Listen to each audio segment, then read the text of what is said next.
আমরা নবীন, আমরা তরুণ, আমরা জাতি, ভবিষ্যৎ দেশ ও জাতি সেবাই হবে আমাদের জীবনে শপথ।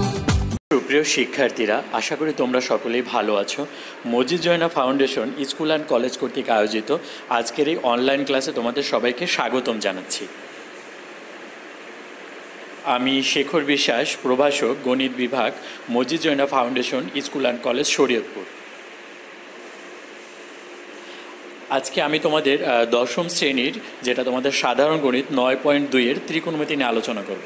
তো প্রিয় শিক্ষার্থীরা, এই 9.2 নিয়ে আমরা গত ক্লাসেও আলোচনা করেছিলাম। তো আজকে আমরা এখান থেকে তোমাদের 18 নম্বর অঙ্ক থেকে শুরু করব এবং আমরা একটা সৃজনশীল এখান থেকে করব। ওকে, তো দেখো এই অধ্যায়টা পড়ে আমরা যে জিনিসগুলো করতে পারবো সেটা হচ্ছে যে সূক্ষ্মকোণের ত্রিকোণমিতিক অনুপাতগুলো বর্ণনা করতে পারবো, সূক্ষ্মকোণের ত্রিকোণমিতিক অনুপাতগুলোর মধ্যে পারস্পরিক সম্পর্ক নির্ণয় করতে পারবো, তারপর হচ্ছে সূক্ষ্মকোণের ত্রিকোণমিতিক অনুপাতের সম্পর্কিত গাণিতিক সমস্যাবলীর সমাধান করতে পারবো। তো আমরা আজকে ম্যাক্সিমাম এই গাণিতিক সমস্যাবলীর সমাধানগুলোই করব। তো চলো প্রিয় শিক্ষার্থীরা, আমরা তাহলে শুরু করি। তো এই অধ্যায়ের পিছনের যে ক্লাসটা আমরা করেছিলাম সেখানে আমরা এই চার্টটা আলোচনা করেছিলাম এবং এই চার্টটা আমি সকলকে বলেছিলাম যে ভালো করে মুখস্থ করে নিতে, এবং তোমরা সবাই পড়ার টেবিলের সামনে সবাই এই চার্টটা রাখবে যাতে অঙ্কগুলো করতে আমাদের পক্ষে ইজি হয়। কারণ এখানে ম্যাক্সিমাম অঙ্কগুলো যখন সমাধান করব, মান নির্ণয় করব, তখন এই চার্টের মানগুলো দরকার হবে আমার। তো চলো প্রিয় শিক্ষার্থীরা, এখানে প্রথমে দেখো বলা হয়েছে 20 নম্বরে যে সমাধান করো কজে মাইনাস সাইনে বাই হচ্ছে কজে প্লাস সাইনে ইকুয়াল হচ্ছে √3 - 1 বাই হচ্ছে √3 + 1। তাহলে দেখো এটাকে যদি আমি যোজন বিয়োজন করি তাহলে যোজন হচ্ছে যোগ আর বিয়োজন হচ্ছে কি বলো তো বিয়োগ। তাহলে দেখো কজে মাইনাস সাইনে প্লাস, তাহলে উপরে যোজন লব যেটা থাকবে সেটা থাকবে, হরটা উপরে যোগ হয়ে বসবে, তাহলে প্লাস কজে প্লাস হচ্ছে সাইনে, তাহলে নিচে কি বসবে, উপরে যেটা থাকবে সেখানেই বসে যাবে হরটা, এবং যেখান থেকে যোগ হয়েছে সেখান থেকে সাইনগুলো আমার চেঞ্জ হয়ে যাবে। তাহলে কজে মাইনাস সাইনে, তাহলে মাইনাস কজে মাইনাস হচ্ছে সাইনে। তাহলে দেখো ঠিক সেম দিছে, রাইট হ্যান্ড সাইডও আমার একই রকম হবে। তাহলে √3 - 1 প্লাস হচ্ছে √3 + 1, তাহলে আমার √3 - 1 বসে যাবে, যেখান থেকে যোগ করেছিলাম সেখান থেকে আমার সাইনগুলো চেঞ্জ হয়ে যাবে। তাহলে -√3 - হচ্ছে 1। দেখো এখান থেকে যদি আমি ক্যালকুলেশন করি তাহলে এখান থেকে সাইনে সাইনে কাটা গেল, আমার থাকে হচ্ছে 2 কজে আর নিচে থাকে হচ্ছে -2 সাইনে, আর এপাশে যেটা থাকে দেখো 2√3 বাই হচ্ছে -2। এবার আমি টুটা কেটে দিলাম লেফট হ্যান্ড সাইড থেকে, রাইট হ্যান্ড সাইড থেকে টুটা কেটে দিলাম, তাহলে থাকে হচ্ছে কজে বাই সাইনে ইকুয়াল কত বলো তো √3। তাহলে তুমি দেখো কজে বাই সাইনে ইকুয়াল টু কী লেখা যায়, কটে ইকুয়াল √3। তাহলে কট এ, তার মানে এখানে যদি আমার এর ভ্যালুটা ফাইন্ড আউট করতে হয় তাহলে কট কত ডিগ্রির মান 30 ডিগ্রি বলো, √3 বলো তো, কট 30 ডিগ্রির মান √3। তাহলে কট 30 ডিগ্রি, তাহলে কট উভয় পাশ থেকে বাদ দিয়ে দিলাম, তাহলে এ ইকুয়াল টু কত ডিগ্রি হলো, 30 ডিগ্রি হলো। এটাই হচ্ছে আমাদের অ্যান্সার। কেমন? এরপরে যেটা দেওয়া আছে দেখো 21 নাম্বারে যে কট a + b = 1 R caught a - b = হচ্ছে √3।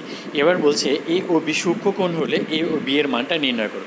সূক্ষ্মকোণ হচ্ছে কি বলো তো, সূক্ষ্মকোণ হচ্ছে যে কোণের মান 90 ডিগ্রি থেকে কী হবে বলো তো, ছোটো হবে। কেমন? 0 ডিগ্রি থেকে বড়, বাট 90 ডিগ্রি থেকে ছোটো হবে। তাহলে দেখো এখানে কোনটা দেওয়া আছে কট a + b = 1।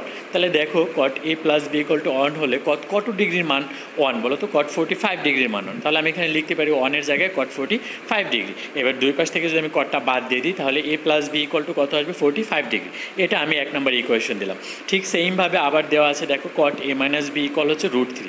তাহলে কট a - b, এবার কট কত ডিগ্রির মান √3 বলো তো, কট 30 ডিগ্রির মান √3। তাহলে a - b = কত ডিগ্রি হলো, 30 ডিগ্রি হলো। তাহলে আমি এখান থেকে 1 নম্বর এবং 2 নম্বর দুটো সমীকরণ পেয়েছি। এবার 1 নম্বর এবং 2 নম্বর সমীকরণ যদি আমি যোগ করে দিই দেখো তাহলে কি হয়, টুয়াইস a = 75 ডিগ্রি। তার মানে এখান থেকে a = যেটা আসে সেটা 37 সমস্ত 1/2 ডিগ্রি। কেমন? আবার দেখো 1 নং থেকে যদি 2 নং বিয়োগ করে ক্যালকুলেশন করি তাহলে b এর মানটা কত বেরোয়, 7 সমস্ত 1/2 ডিগ্রি। কেমন? আচ্ছা, এরপরে যেটা আছে দেখো সমাধান করো যে সাইনে প্লাস কজে = 1, যেখানে থেটার ভ্যালুটা 0 ডিগ্রির সমান বা 0 ডিগ্রি থেকে বড়, 90 ডিগ্রির সমান বা 90 ডিগ্রি থেকে বলো তো ছোট। তাহলে দেখো প্রদত্ত সমীকরণ সাইনে প্লাস কজে = কত দেওয়া আছে, 1।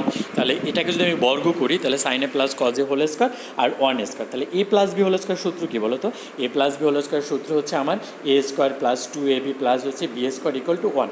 এবার দেখো আমি আবার জানি sine square plus cos square theta হচ্ছে 1, তাহলে এখানে 1 হলো আর 2 সাইন সাইনে মাইনাস কজে, তাহলে এই অন আর এই অন প্লাস অন মাইনাস অন কেটে গেলে কী হয় জিরো, তার মানে সাইনে into cos is equal to কত জিরো, তার মানে হয় sine is equal to zero, তার মানে সাইন কত ডিগ্রির মান জিরো বলো তো, সাইন 0 ডিগ্রির মান জিরো, তাহলে থেটা ইজ ইকুয়াল টু কত 0 ডিগ্রি। আবার দেখো কজ 0 ডিগ্রি, তার মানে কজ 90 ডিগ্রির মান হচ্ছে জিরো, তার মানে কজ 90 ডিগ্রির মান জিরো হলে উভয় পক্ষে যদি কজ বাদ দিই তাহলে থেটা ইকুয়াল টু কত ডিগ্রি বলো তো 90 ডিগ্রি, তার মানে নির্ণয় সমাধান theta is equal two 0 degree অথবা থেটা ইকুয়াল টু 90 ডিগ্রি। আশা করি তোমরা সকলেই বুঝতে পেরেছো। এরপরে যেটা দেওয়া আছে দেখো সমাধান করো, cos square theta minus sine square theta equal to 2 - 5 cos theta, যেখানে থেটা হচ্ছে সূক্ষ্মকোণ। তাহলে দেখো প্রদত্ত সমীকরণ যেটা দেওয়া আছে সেটা আমি লিখলাম। এরপর আমি যেটা করলাম সাইন স্কোয়ারকে যদি আমি ভাঙাই, দেখো সাইন স্কোয়ার থিটা আমরা জানি 1 - কজ স্কোয়ার থিটা, আর বাকি যেটা সেটা লিখে দিলাম এবং লেফট হ্যান্ড সাইড থেকে সব আমরা রাইট হ্যান্ড সাইডে নিয়ে আর রাইট হ্যান্ড সাইড থেকে সব লেফট হ্যান্ড সাইডে নিয়ে আসলাম। দেখো এখানে 2 cos square theta plus 5 cos theta minus কত -1 আর -2 -3, এবার এটাকে যদি আমি মিডল টার্ম ব্রেক করি তাহলে 6 কস থিটা মাইনাস হচ্ছে কস থিটা, এখান থেকে আমার 2 কস থিটা কমন যায়, থাকে কত বলো তো কস থিটা প্লাস 3, এখান থেকে যদি -1 কমন নিই তাহলে কস থিটা প্লাস 3, তাহলে দেখো হয় cos theta plus 3 equal to 0 অথবা 2 কস থিটা -1 ইকুয়াল টু 0, তাহলে cos theta plus 3 equal to যদি 0 হয় তাহলে কস থিটা ইকুয়াল টু বলো তো -3, তাহলে কস থিটা ইকুয়াল টু -3 কারণ কস থিটার ভ্যালুটা -1 এর সমান বা -1 থেকে বড় এবং +1 এর সমান বা +1 থেকে কি বলো তো ছোট, তার মানে কস থিটা ইকুয়াল টু -3 গ্রহণযোগ্য নয়, তার মানে আমি কি লিখতে পারি 2 কস থিটা -1 ইকুয়াল টু 0, তার মানে দেখো কস থিটা ইকুয়াল টু কি হয় হাফ, তার মানে কজ কত ডিগ্রির মান হাফ, কট 60 ডিগ্রির মান হাফ, অতএব দুই পাশ থেকে যদি কজ বাদ দিয়ে দিই তাহলে থেটা ইকুয়াল টু 60 ডিগ্রি, তাহলে নির্ণয় সমাধান থেটা ইকুয়াল টু কত ডিগ্রি 60 ডিগ্রি আসলো। কেমন, আশা করি তোমরা সকলে এগুলো বুঝতে পেরেছো। এরপরে যেটা দেখো 25 নাম্বার, যে সমাধান করো 2 sine square theta plus 3 cos theta -3 যখন থেটা হচ্ছে সূক্ষ্মকোণ।